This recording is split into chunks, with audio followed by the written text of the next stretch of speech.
different lenses. My co-hosts, as Andrew just mentioned, are Kamala Gurum and Professor Long. A key message which emerges from Agenda 2030 and the SDG goals is the need for building resilience as a common outcome for all the SDGs. Governments, donor agencies, and financial institutions have built their own narrative based around the gaps that they feel are critical to build resilience. Investments and programs which are designed by these institutions or organizations are influenced and centered on this narrative.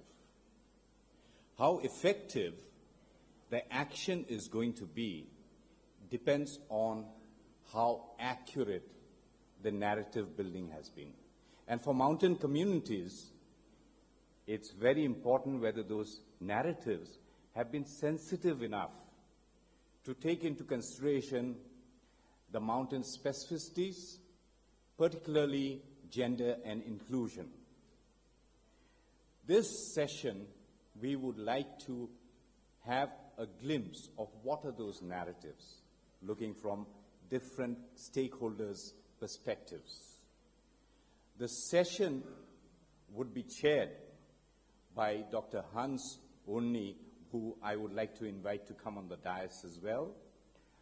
Dr. Onni is a professor emeritus at the University of Bern and is also an independent board member of the ICIMOD Board of Governors.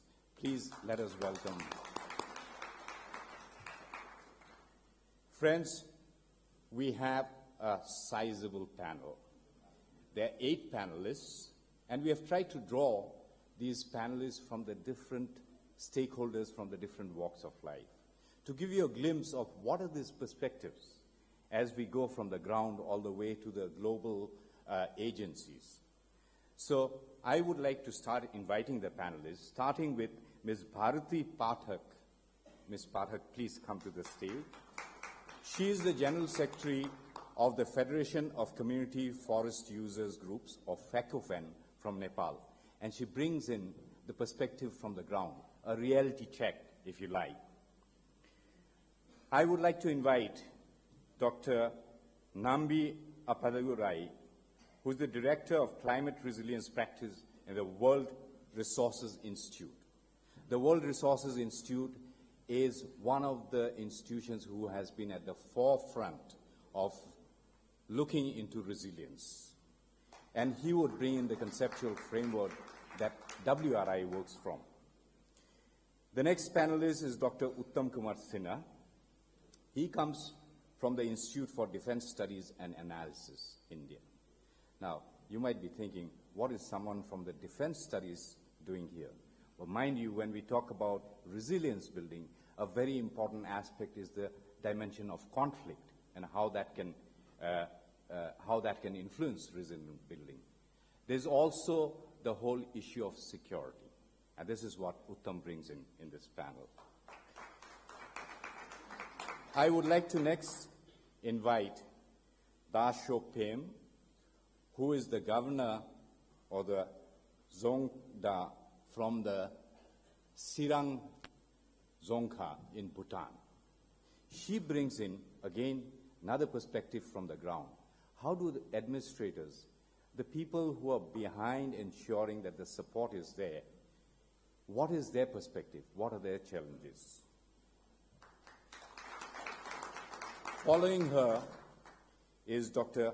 Arjumand Nizami, who is the country director for Helvetas. Arjumand would bring in the action which is happening on the ground. What are international organizations doing in terms of action that helps or contributes to resilience building?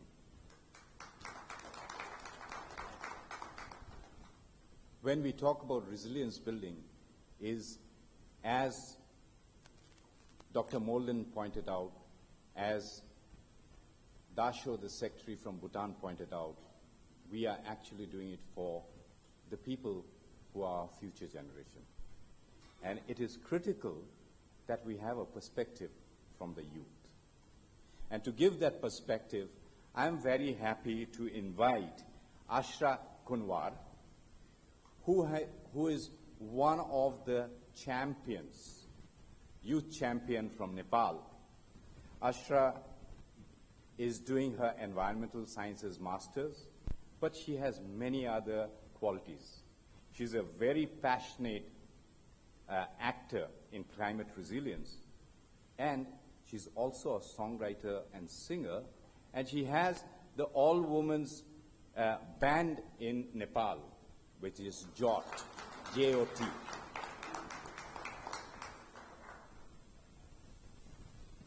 Next, we have Mr. Subramaniam Patabraman from the EU, the Senior Program Manager, and Ram, as we call him, will give us the perspective as far as the donor agencies are concerned, particularly EU, in regard to how they see resilience building and what is required to be done and where the investment comes in.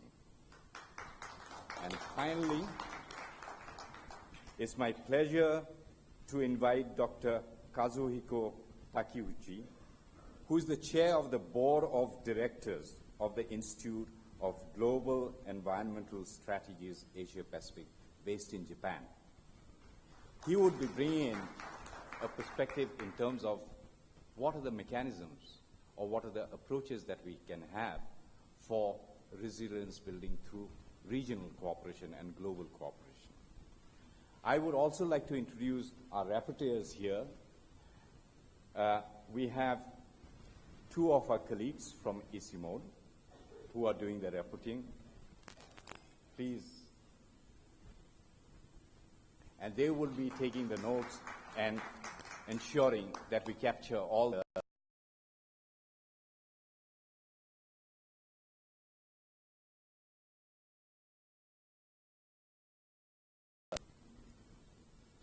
Well, thank you for this introduction. We have an excellent panel. Look at them. 50% women, 50% men. That's a big achievement, and I'm sure that there's a reason behind. Our hosts are sensitive to gender issues, and they take care.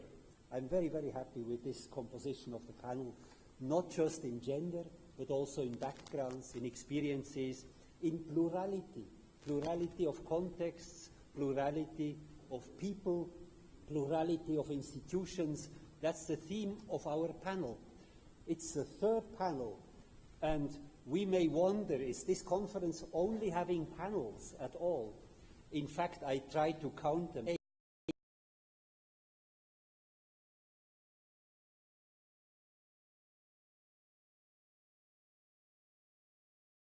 In further panels.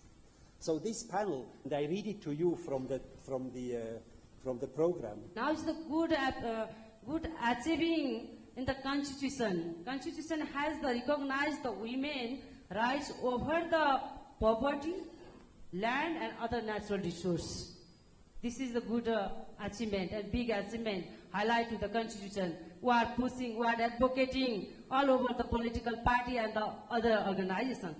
So still we have challenges also in the implementation challenge. In practice, our inconsistency between the Constitution provision and resource rights related to the procedural provision of land and the natural resource management policy and law. The procedural barrier need to be removed to use the women Constitution right. So this is our challenges. So I'm trying to very fastly in the contribution recognize to the women's role of the management of the forest, land, other resource. There is the huge role of women for the sustainable resource management. Similarly, but we have still, women are not being able to influence the decision-making process and equitable benefit sharing arising from the natural resource. Therefore, it is required to secure the rights over the decision-making process. This is the still challenge and leadership position. Women are struggling to develop the successfully fulfilling the accountability after long in the leadership.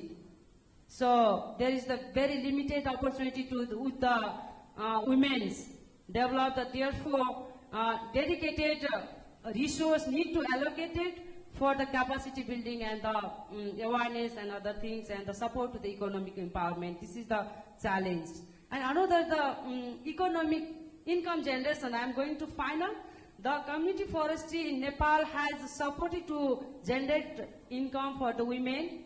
However, the scale of the employment generation is very small, which may not be supporting to bring change in the long run. This is the still we have a challenge. I am going to final point. Implement opportunity. There is the huge potentiality to create the opportunity for the employment from the community forestry, and many women are also getting the such as opportunity. The resource of the forestry are investing different areas still now in the water management and development sector and others. So our community forestry guideline allocated the 35% to the women, but it is not sufficient. That types of the many challenges we are facing from the community forestry users group. We have a big opportunity. Also, we are going to the restructuring process. We will be successful, made a very friendly to women friendly policy that will be held to the enterprise, economic empowerment and others. So thank you so much. I'm very sorry we have a big experience, but very limited time. Thank you so much. Thank you very much, Bharati, for, I hope I did not stress you too much by standing up at the end. But let's go on. We have Dr. Nambi Appadurai, World Resource Institute, India. I may have misspelled your name, but I will give it to you.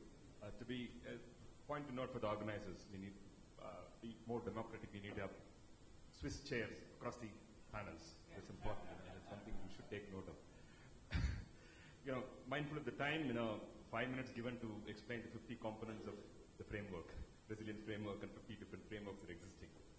Anyhow, as you all know, resilience is a buzzword today, and there is no one single definition for resilience. Same thing applies to conceptual frameworks as well. There are different frameworks coming up, but there are certain commonalities, what you see there, but still, one should also kind of see the entry points, because the people dealing with livelihoods think it differently versus the people looking at climate adaptation. So there is a kind of existence, same time there are certain similarities. Whatever said and done, there are 4 basic elements when you talk about resilience framework. That is one, resilience of what? The system or the processes. You're talking about the physical system or the people. That becomes a very important question. And then resilience to what? What kind of disturbances, what you're facing. The shock, the long term, the short term, and stresses. These are the disturbances. These two kind of provide the basis of vulnerability assessment.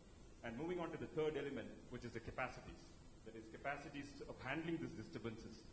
That also becomes very important. There are different capacities.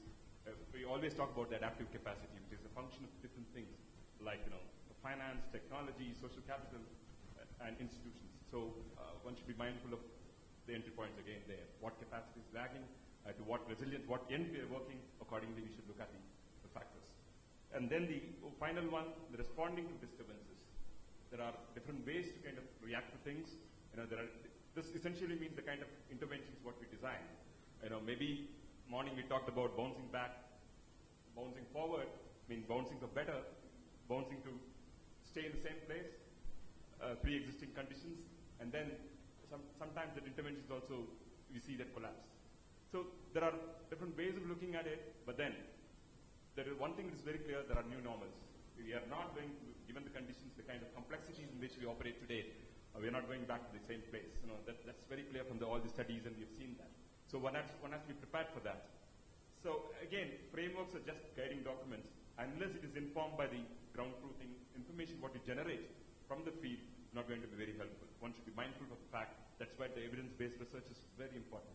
And WRS is a strong belief in this. That we work on the evidence base. So that's our approach. And the kind of data we produce and the thing speaks for it. And WRS approach is also based on a philosophy of count it, change it, and scale it.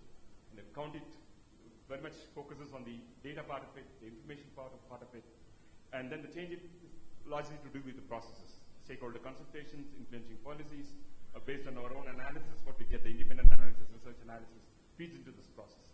And then the scaling part, with kind of once tested, certain ideas have been tested, then we go to the regional level, scaling up, or the global level, whatever, kind of using those different platforms to do that. So that any framework which comes out of WRI has to have this component, very clear. So that's the way we look at things. And WRI's resilience framework is also evolving. So it is informed by different works, what we do across programs, because we're also doing it, urban planning, work in urban planning, restoration, and then, climate adaptation, energy. So whatever we kind of learn from those insights are built into this. That's why I said it's still evolving. And then we also, while taking into account the current variability, we also look at the future variability. Where are we heading to? That becomes very important. So that it opens up new opportunities. We should be mindful of the fact the market linkages, building market resilient livelihoods is an important question. That's what I'm talking about, the new normals which is coming up. We should anticipate those things to a certain extent. We cannot fully predict this. At least we should know what we're talking about. And then that is where our tools come very handy. Whatever, the participating scenario development tool or the scaling tool, whatever we have. And also we are also mindful of the fact that how to kind of synergize the social aspect to the physical aspects, whatever we're finding it. There should be a good marriage between these two, otherwise resilience won't work. Maybe I'll stop here. Social capital is very important. I just want to kind of mention that whatever we do, because it's often a forgotten element in the design of things. So I'll stop here. Thank you.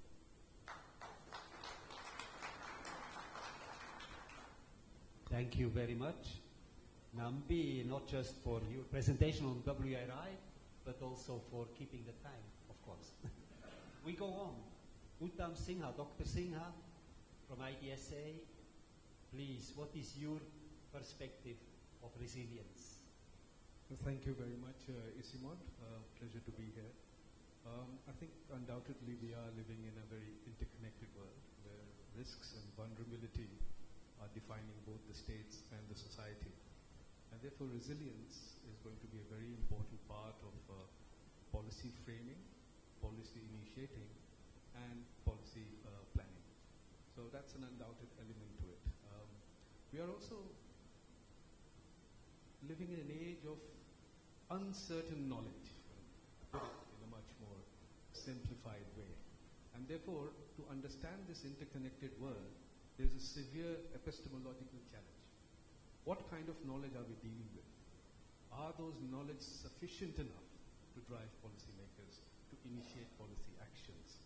Do we want to understand the unknowns that might emerge? Because there are many unknowns and there are many gray areas. So when we look at this interconnected world, this world of risks and uncertainty, we have to also understand the severity of the knowledge that we generate, the type of knowledge that we have, whether it's sufficient enough to initiate policy actions. I think in the field of security, aspects of sustainability and aspects of resilience are finding considerable space now. And it's not easy to break the format of security thinking and bring in sustainability and resilience. So I think that narrative of security is changing, especially in the subcontinent. And that narrative is changing because we are reimagining the continent in a different way. I mean, when did we look at last time the subcontinent as monsoon Asia? Or when did we talk about the Himalaya as a watershed? Or for example, the blue ocean and ocean development? Or for example, the riverine neighborhood? I think these reimagination is driving security thinking into a new direction, which breaks the traditional notion of security thinking that is defined by mere territorial integrity and territorial protection. So we are moving more towards a borderless thinking of security, and that's very important.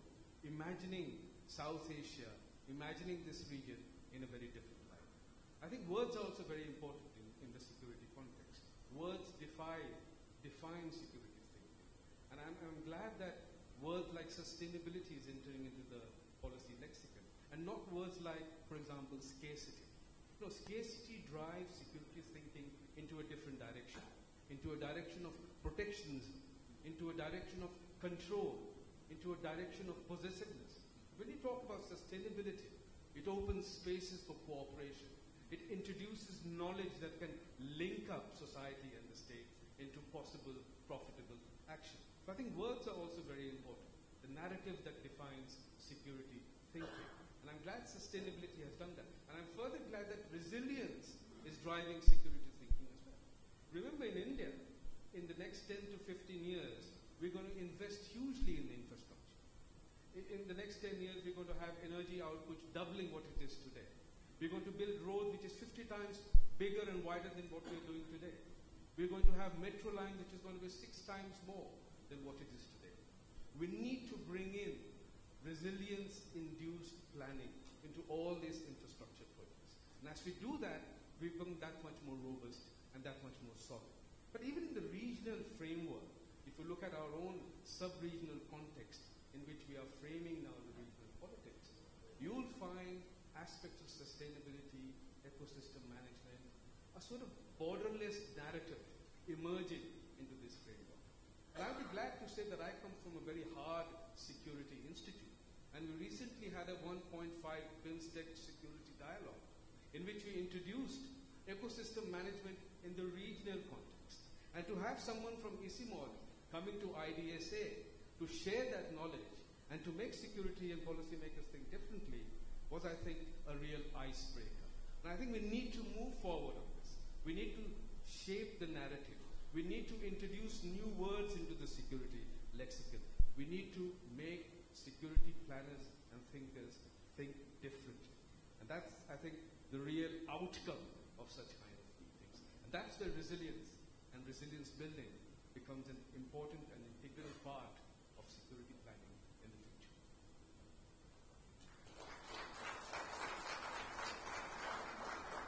Thank you very much, Dr. Singh. I think this bringing in this security issue is something we haven't done really in this conference, at least. Maybe many people have done it, but it's a new concept and you brought it in, and I like the borderless, although there are borders, we know that.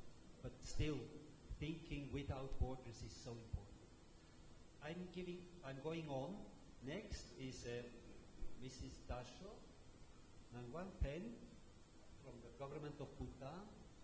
You are, I realized, the first woman who had a whole district in Bhutan, nominated in 2012, so we are interested to hear what are your experiences in daily life on this resilience of the Himalayas in Bhutan. Thank you, Chair. It's an honor to be here among the panelists, the experienced panelists, and considering my limited experience, I feel it's a great privilege for me to be here. On my experience, I mean, starting from the understanding of resilience, it's been a learning lesson for me all through. I come from the implementing part of the world. I don't look at policies. Policies and strategies well framed by the royal government of Bhutan. We have overall goal development philosophy of cross-national happiness, and then we have annual performance agreement in addition to our 5-year plans, and then the districts, we have 20 districts in Bhutan. So we are expected to follow those guidelines, plans, and policies, but the implementation is mostly left to us.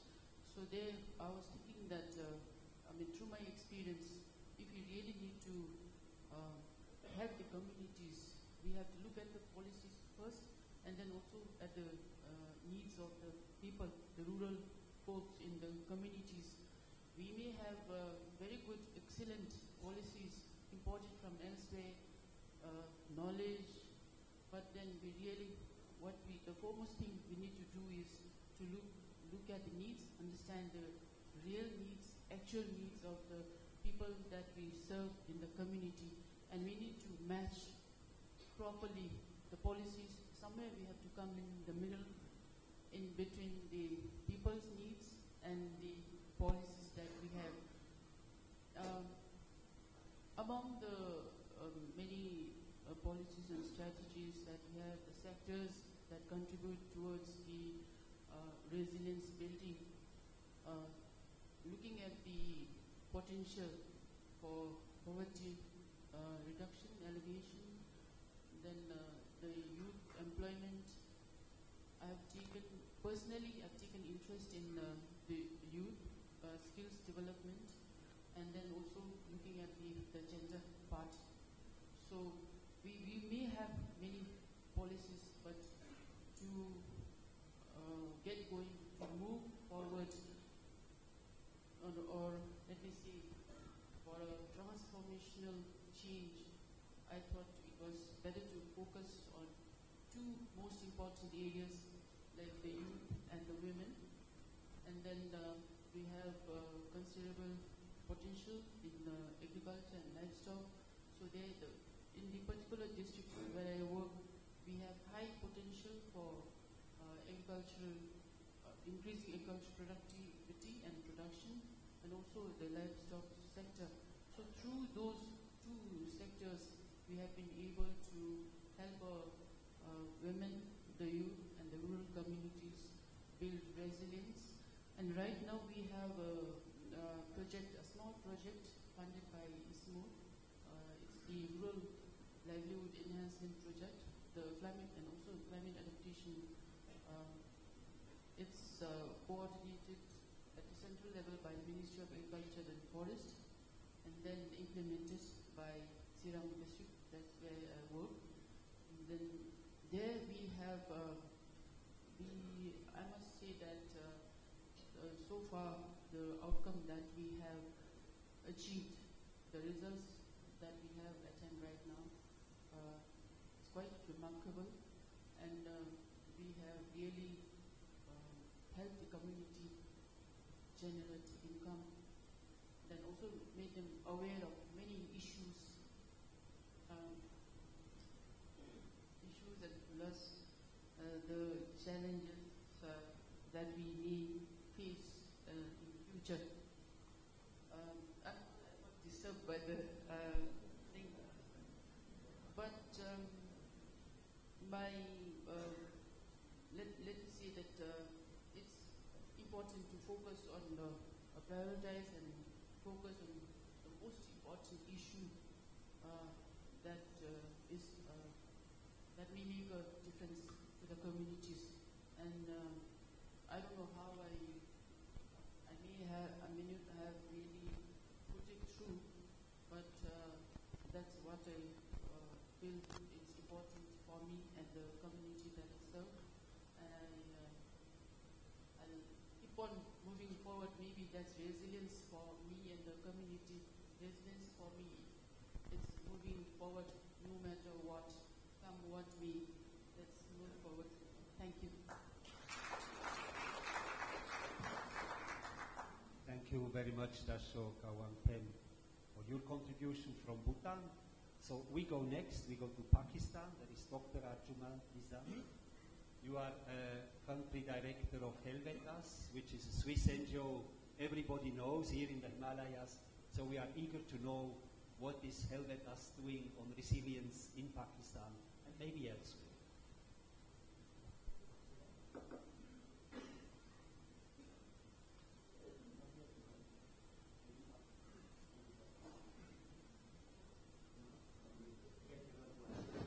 Now, yes. Thank you very much. Also, thank you so much, ICIMOD, for inviting me. Once again, a pleasure for being in this kind of event again. I thought I would say something that Helvetas is not doing. I mean, things that have emerged out of our experience in the fields, and I think something for us as a food for thought, as a narrative from an organization which is experiencing in the field. A situation, for example, is drawn out of 2006 avalanche in Chitral, where one family lost 3 out of 5 parcels of land. The man migrated somewhere else in search of job. The woman was left behind. She does the whole agriculture. At the same time, she's also involved in channel cleaning operation annually, which is usually used to be a man's task, but she also participates in channel cleaning with the rest of the villagers. And during this whole water management situation, she faces a lot of skirmishes with her neighbors in water distribution operation, and she doesn't know how to deal with this. So often there are elderly women who mediate the situation. She also reported that she used to be involved together with her husband in weaving of a very special cloth coming from Chitral for warm coats, which she doesn't do anymore because she had to reduce her sheep heads. There's not enough fleece to make that cloth, and that is something she really regrets because this was something cultural to celebrate during winter with her husband. Children go to school, so there's very little human resource at home. So all the skills and agricultural operations she has to do single-handedly. So I mean, this kind of example has multiple faces. It has issues related to skills. It has issues related to culture. Also about this whole social situation with conflicts and disputes around resource management. How do we address this? What answers do we have for a family like this?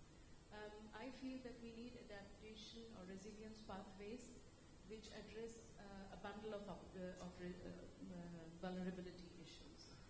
We cannot have, for example, responses in individual sectors. One goes for water, I go for culture, and somebody else goes with finances. It has to be a collective answer. It has to be an integrated answer. But do we live in an integrated world? When we look at our policies, they are really born in sectors. Our public actors, for example, our departments, they live in sectors and they are under heavy pressure to gain excellence and excel in their own disciplines. When we talk about sustainable development goals, we also talk about intersectoral articulation. But when we see on ground, my challenge as an implementing organization is that I have to collaborate with individual departments who would really think in a sectoral way. And I see this as my role as an organization, as a research organization or as a development organization, to really try to articulate this integration between different departments and try to answer questions which have been, which we are facing in the field. In an example like the one I quoted. Now, such actions probably would not need big money. They need smaller action. They need to be context specific. They don't have to be hugely political. But increasingly, organizations like ours, and I would not exclude research organizations or sort of semi-government organizations, they are facing a lot of problem with small money, and it seems that the big money is more available than the small money. Short term is more available than the long term. The example which we heard this morning from community forestry management was not so sudden. It took 35 years to come to this point. There was a need for consistency in this whole operation. So my message is that small is heavily needed to make the bigger effective. For example, these big infrastructure programs which we have in Pakistan, like low middle income country like Pakistan, we need small actions to make those big ones effective. The last from my side is about this whole political hegemony which we all face, and I'm glad to hear this borderless, thinking that we need to nurture. And I think our job is not to give up and continue to find entry points where we can collaborate with different countries and really articulate our knowledge together to achieve this integration between sectors and between challenges.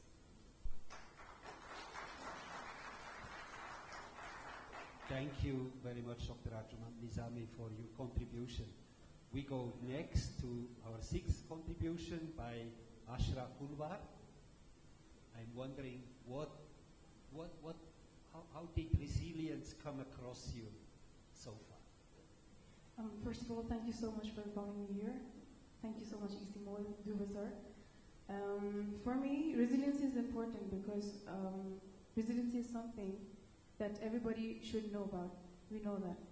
So I would want to give an example. Let us imagine a pregnant woman who has to travel 10 kilometers every day in order to fetch water. And because of the water scarcity, she has a miscarriage. I've seen this back in 2011 in Nepal, Kokana community, which is only 10 kilometers from Kathmandu Valley, but yet faces water scarcity. And since then, I felt that we, as a youth, should contribute in order to have an impact in a small community like that, from a ground level perspective. So that's when we started forming of plans, collaborating with partners, and then bringing out plans so that the community can be resilient, for the women groups especially, because they are the ones who are vulnerable in that community. The thing that we did was introducing them about biodynamic farming system, and also educating them about various environmental degradation things such as climate change, Jalvayu Parivartan that we say in Nepali. Similarly, why youth people? Youth people because we have the energy, we have the ideas, and if we get a proper mentorship from people like you all, experts, then I believe we can create a huge change in the community, starting from the root level. So, I just want to add a short note because I have not prepared much. So it's like, young people like us are the one who can change minds, I believe, who have the energy, and if we collaborate with experts like you all, then I believe we can create a huge difference in the society. Thank you.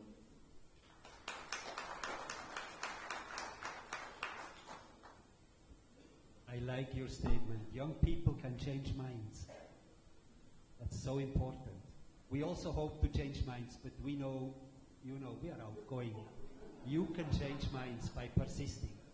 Well, that's now time for a change from this panel's perspective to your perspectives, but I cannot invite you to present your perspectives on resilience. It wouldn't be possible. I can only allow questions, and I do it like Asun. You get 30 seconds, and I'm helped by Miriam to cut you down. I don't stand up for you, but who has questions related to the first 6 interventions that we got so far?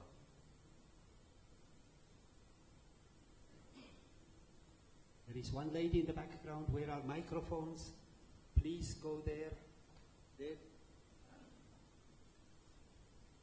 You need a microphone first, and then you can speak.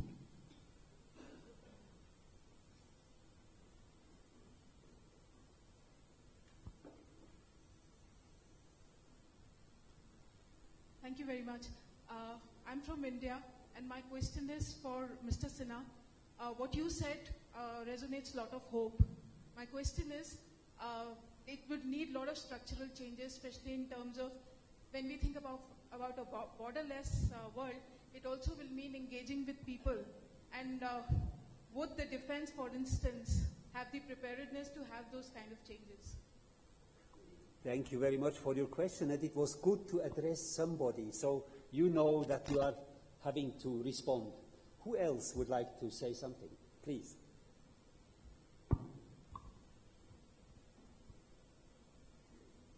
My name is Murli. I represent the International Development Research Center. My question is not specifically aimed at anyone, but anyone can pick up the question. The title looks very interesting and also very challenging.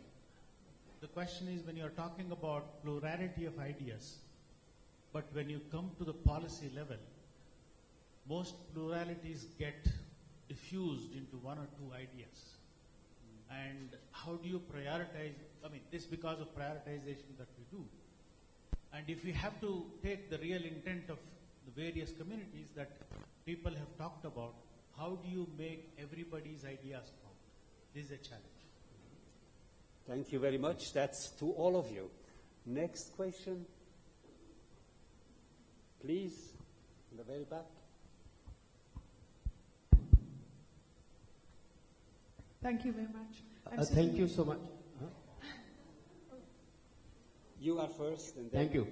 My name is Munir Ahmed, and I just want to ask one thing. When NGO seems to be, good corporates, and communities believes that they are making their own money, and they have, some perceptions and perspectives about the businesses of the development. Mm-hmm. My question is, how to wipe off such kind of perceptions, have been associated now with the development sector to sustain communities at their own. Okay. Do you have somebody particularly to address? Anyone can Okay. respond to it. Maybe like 2 or 3 experts can explain the situation. Yes. There was a voice from a lady. Who was it? Please. Thank you very much. I'm Susan Wyman from the University of Bern. I very much appreciate the multiple perspective. What I'm missing a little bit is the perspective of the private sector, of the trade sector. Do you see a role of the private sector in building up resilience? The question goes to anybody on the panel. Anybody again? And there is one more intervention there, and another one here, and then I think we have to stop. Only 2 more. You are there, yeah? I am Freshta Ibrahimi from Afghanistan. The area that I came from is mountaineering, and I do climbing. I go over the mountains, I see women that they carry water. This question will go to Ms. Kim. You work for, your project is for women and youth. And in Afghanistan, the families, they have more than 7 and 8 children. What are you also having plans for those children? What are you considering? Because these children are going to be a youth of that area in the future, next generation.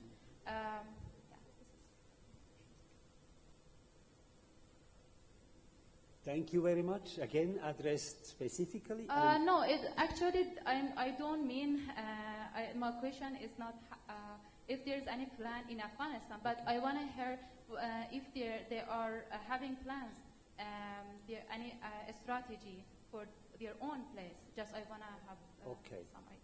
Good. There was a last question. You can pose it. Well, I appreciate all the pluralitative approaches and methods discussed by the panelists, but as a scientist from IPCC and many other international efforts, no one mentioned the scientific approach, because IPCC has given a clear framework to develop resilience strategies. It is after all based on a lot of scientific debate, discussion, evidence. So I think we should also look at the strong resilience framework provided by the science. For example, through IPCC. Okay. Yeah. You want one more? So shall I do it? What do you think? Okay, you are allowed. Okay.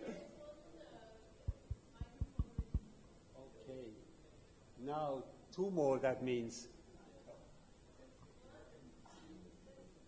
that's finally enough. Yes. So I have a very quick question for our youth representative. You said the young people have a lot of energy, which is fantastic. You have voice, and you don't. What do you need in order to have voice? To put that energy to work. Thank you. And you were also on. This is about Uttamji bringing the security dimension.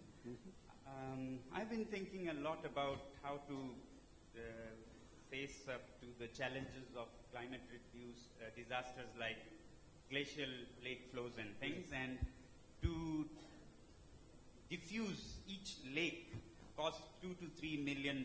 It's expensive. But then I was thinking, you lose so many people in one such disaster like Kedarnath lost 10,000 people. And a nation has a defense force and defense expenditure to protect its citizens. I think future protection will be against climate change more than against Pakistan or China. Do you see an era, this is to you and ICIMOD, could you play a role to say that climate change action should be financed from defense, because defense is against nature as well. The world spent million times more than one lake diffusion cost on defense arms. Thank you very much. So another use of military forces. With this, I would like to invite you to give answers. Who would like to?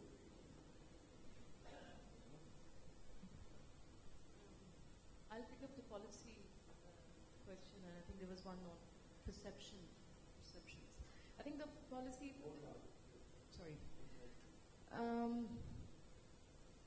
Yesterday also we heard about policy, our field interventions translating into policy outcomes, evidence-based policy development, people sensitized for policy influence. My own sense is that, as an NGO, I feel a lot of pressure when I write proposals for donors. They want to know, how will you influence policies? This has become sort of a usual rhetoric or a principle for project development.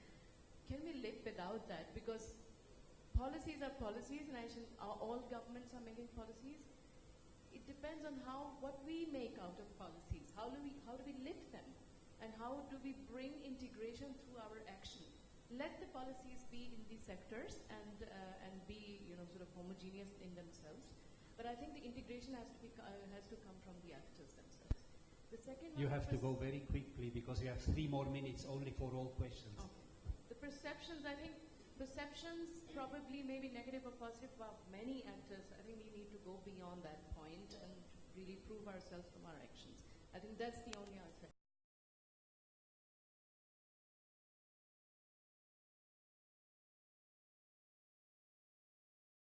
Borders are not irrelevant. Borders are there to stay, and they will continue to stay. Borderless thinking is important. How you reimagine the region in which you live, or the locality surrounding in which you live, is important. How you shape the narrative is important. And I think these are very important instruments of thinking about a borderless region. Not to say that borders do not exist. Secondly, the science and policy, we miss the people out. So I think it has to be a triumvirate, a triad of science, people, and policy.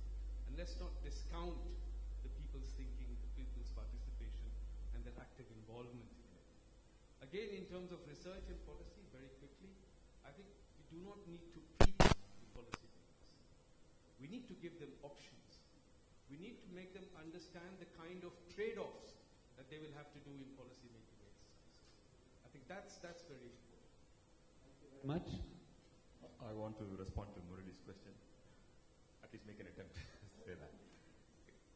It's easier said than done, how to kind of accommodate everybody's idea. There's a thin line, we cannot really do justice to that. That's where the science comes in to me, that's important to get informed by science. And also the needs that drive, whatever we see, how vulnerable it is. Both from the people's perspective, what science says, how do you kind of bring this together, will answer some. That's how one gets to prioritize things. At least because it's humanly impossible to kind of factor everybody's ideas. That's always a tension there. And even the State Action Plan for Climate Change, people talk about integrating people's view, but then, how do you kind of really bring all these actors? But there should be some representative ideas which has to be factored in. Thank you. Thank you. Who else, please? Tasha? I would answer this question on whether we include all the children in the project or not. We have actually, it's an inclusive program, but we prioritize depending on the needs of the community. So it's for women and children.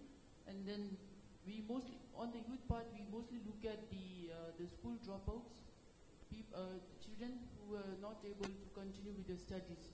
So we have a skills development program at our level, plus the government also has numerous programs for the youth.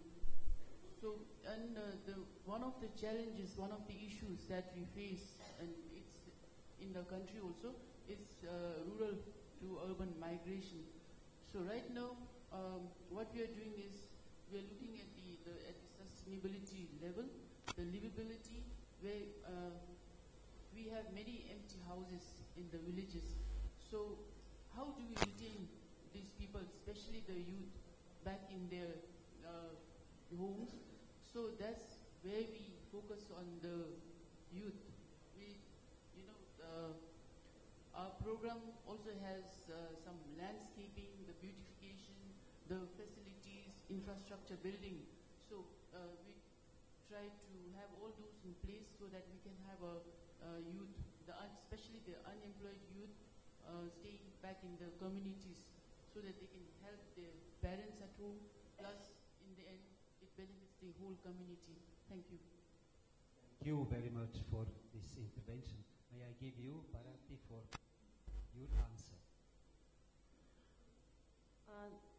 Thank you so much.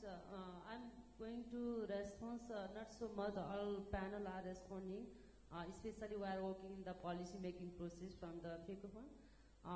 We have more learning for the how can we influence the policy, and especially to I agree to another points in science is important, but traditional knowledge is very important for include the policy making process and the local people participation, and need to continue decision making process and engagement and everything that will be very supporting to the influence the policy. And another in the private sector role, especially we are more focusing to the enterprise in the community forest users group, more focused to poor people, women and marginalized people.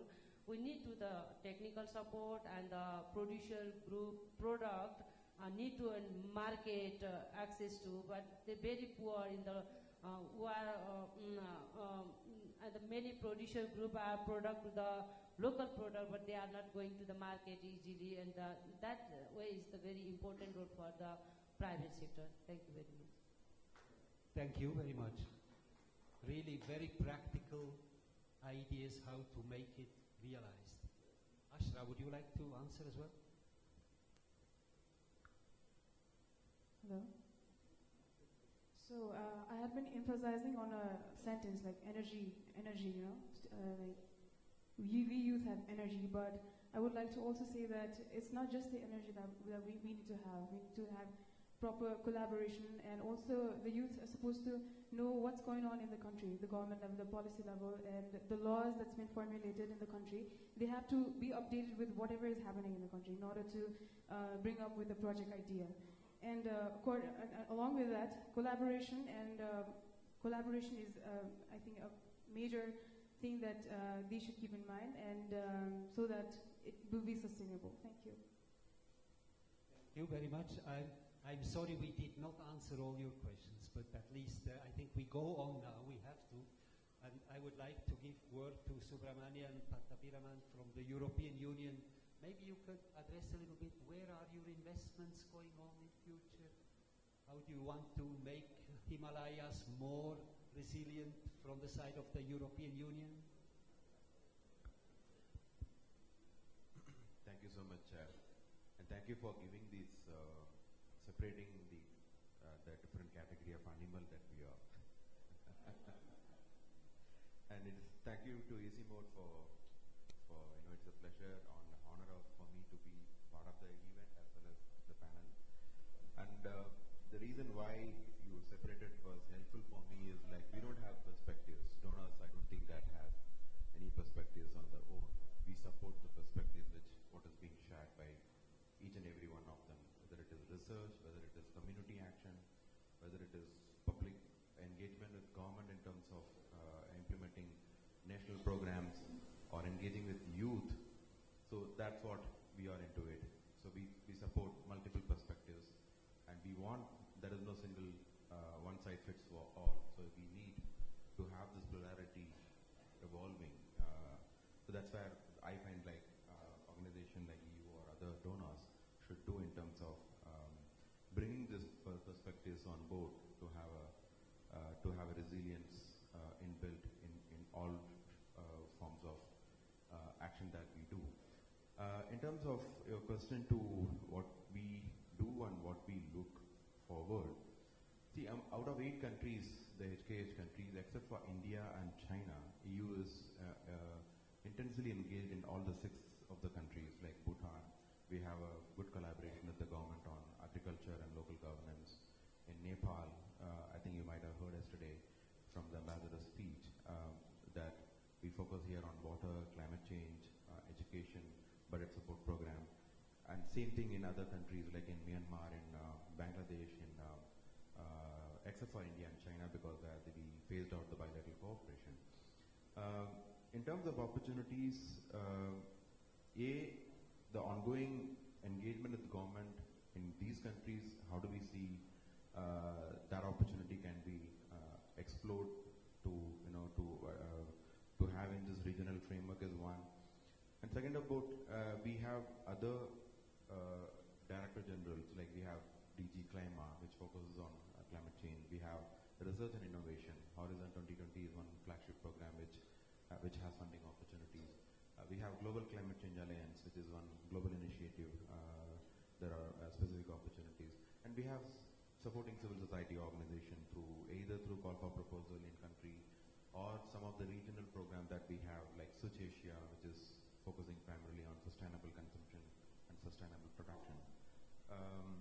But what is coming up or out now is we are in the multi-annual framework 2014-2020. We are in the mid of it, and the kind of constraint that we have is like almost most of the resources are committed with different country programs and things like that. One of the major challenges I face with donors like us is like not much resources are allocated for regional public goods. This is probably, we have few programs, like one that we are supporting with ICIMOD and one we have with World Bank on disaster risk management, but very few, I would say. Probably, like the allocations are earmarked for country-specific engagement, and it is driven by, we have this, each country have, earlier we called country strategy, now it is called multi-annual indicative program by each country. So one of the areas which needs, even within EU and even other donors, is to look at resources for regional funding opportunities is one. Internally, like we are trying our level best to see like how we can continue engagement with the ICIMOD, but this challenge is inbuilt within us. The emerging priorities, before that I have like 2 or 3 areas which I would like to highlight based on yesterday's discussion and today's panel. See, one of the challenges that we face, and we pass the challenges to you, is the challenges of inclusion. So it is particularly in this the context that we are dealing with, the structural issues in terms of how do we deal with, which is not being widely talked about, the structural issues of caste. So how do we crack that? And again, the issue of women, which we are talked very widely now. Are we overburdening them? So one of the issues is like how do we really, if you really want to have inclusion, like how do we really go about it? The challenges that we often face is on the scale. I don't see that we don't have solutions. We have solutions. I think majority of you would agree that we have solutions to majority of the problem. Probably the solutions we evolve over on and off. But the problem is like how do we scale? This is one of the major issue. And the emerging area for funding, one blending is one which is coming up where we are trying to put money to financial institutions, particularly, for example, AFD in France, in KFW. So one of the opportunity we are looking at like leveraging the private sector investment where we subsidize certain grant component to them, and we want private sector engagement to be the long-term future. Thank you. Thank you, Ram. I didn't want to cut you short when you are opening up financing possibilities, of course. But we have our last speaker, and we should also give him time. That is Dr. Kazuhiko Takeuchi from Japan, from the Institute for Global Environmental Strategies. And I wonder what of these strategies at the global level you can implement at the regional level here in the Himalayas. Thank you very much, Mr. Chair. I would like to thank Dr. David Morgan, the DG of ICIMOD, for inviting me. This is a good opportunity to strengthen the collaboration between the ICIMOD and the IGES. IGES is serving as the agent of change for establishing the sustainable Asia and the Pacific. In the year 2007, I proposed to the government of Japan the conceptual framework for a sustainable society to be composed of the low carbon society and resource cycling society and a society in harmony with nature. The structure of IGES is exactly the same, we are composed of climate and energy, sustainable consumption and production, material resources, natural resources, and ecosystem services. But our challenge is how we could integrate these three societal images to make a sustainable and resilient society. I would like to share with you some of the IG's research activities in Asia for developing the solutions toward a sustainable future for Asia. Our initiative, which we call the Sapien Initiative, which is a joint initiative with the United Nations University, where I served as a senior vice rector with other organizations, and we developed the resilience indicators, and particularly we developed the toolkits for the local people, so that the local people can evaluate their level of resilience by themselves, not just the scientists assess their resilience levels, but along with them. This is the best way for the enhancing of local people's capacity for the resilience. And also my personal experience as a senior vice rector, I conducted research work from 2013 to 2015 with the financial support of APFnet on sustainable forest rehabilitation and management for the conservation of transboundary ecological security and use in mountain mainland Southeast China, including Laos, PPL, Myanmar, and Vietnam province, southernmost part of China. The key is how to integrate the traditional knowledge with modern scientific knowledge. For example, how we could combine the agroforestry systems with high-value added market mechanisms in agriculture and forestry productions. So this is a kind of example how we try to integrate. And very recently we will publish a book titled Resilient Asia, and we are putting a subtitle, Fusion of Traditional and Modern Systems for Sustainable Futures. We have many issues that we need to discuss jointly, but I would like to highlight the issues of disaster risk reduction and climate change adaptation in Asia. These two things are until now discussed separately, but it is not appropriate. We need to discuss jointly and to try to get a win-win situation by integrating these two different thematic areas that we are now discussing. So this is our challenge. Particularly, I would like to emphasize the importance of ecosystem-based disaster risk reduction, which I insisted importance during the Sendai conference, and it was included in the Sendai framework. This will combine low-carbon, resource circulating, and society in harmony with nature.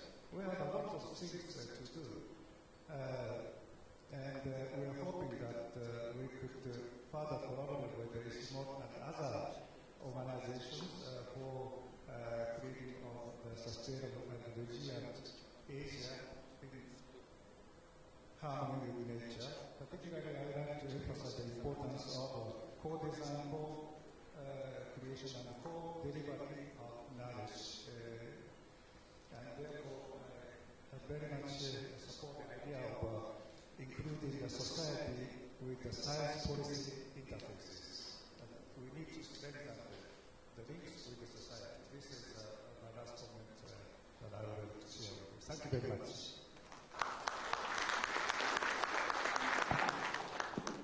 Thank you very much, the public, the participants for their discipline in questions, the speakers for their discipline in contributions. I appreciate your keeping our time so we can get lunch now. But before that, I would like to thank everybody and give the word to Dr. Kamala Guru, who may end the session. Thank you, Chair. I can see everyone is hungry, so I can sense how important the food security is. So I will not take long. I will just, it's my great pleasure to give a vote of thanks to who participating here and our panelists as well. 3 things I just want to highlight. The first thing is the priority areas for action by different stakeholders, number 1. Number 2, donor interest for investment for priority action. Number 3, regional cooperation by professor who mentioned very broadly. So with this, it is my sincere thanks to all of you. As a token of gesture appreciation, I would like to call my colleague, Professor Long, to present the memento to our chair and panelists. And with this, I would like to hand over to our facilitator, but please don't leave. After this, Andrew would like to say something for a minute.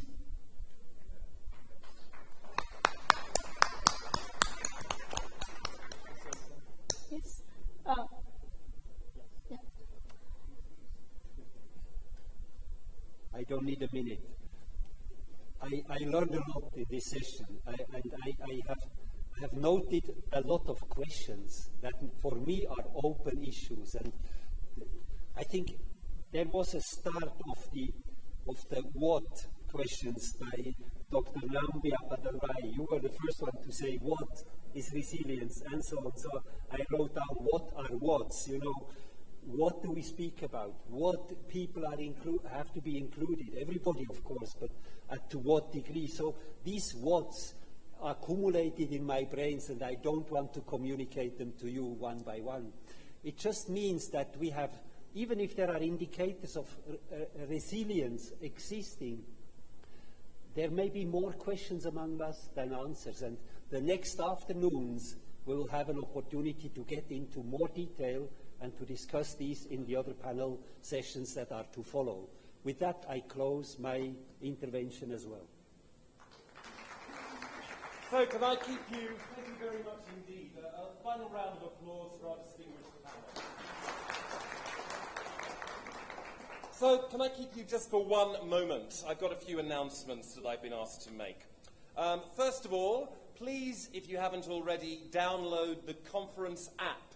You can find this app by going to the App Store or Google Play and just typing Resilient HKH. You'll find the app. Also, do, if you're on Twitter, retweet any ICIMOD tweets to your wider networks, again, using the hashtag ResilientHKH. Secondly, there's a lovely photo wall out in the garden with some mountains as a backdrop. And I've been asked to ask you to find 2 friends and in groups of 3 have your photo taken against that backdrop by a professional photographer. Copies of your photo will be available later in the day on which it was taken or the following morning, and you'll be able to take a hard copy of that photograph away with you. So do take advantage of the photo wall outside, and you can get a memento of this conference for yourself.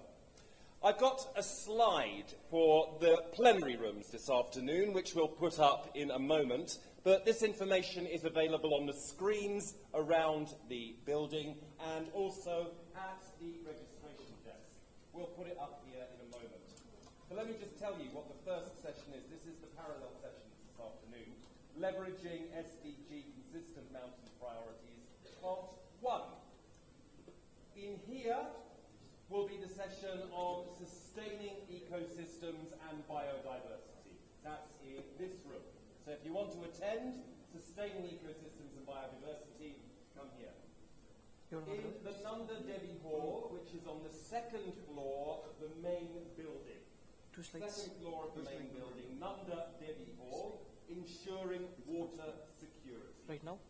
So if you're interested in ensuring water security, go to the 2nd floor of the main building after lunch. Also on the 2nd floor of the main building is promoting food and nutrition security. So if you want to go to the promoting food and nutrition security session, go to the second floor of the main building. The final session, supporting access to clean energy, that will be in the Everest Hall, which is on the third floor of the main building. As I said, this information will be up on, it's already up there, look at that. And it'll be on other screens around the building. We'll inform you about the venues for the second set of parallel sessions at the end of the first one. And now it's lunchtime, unless Miriam, you have anything to add? No, we have the slide for the next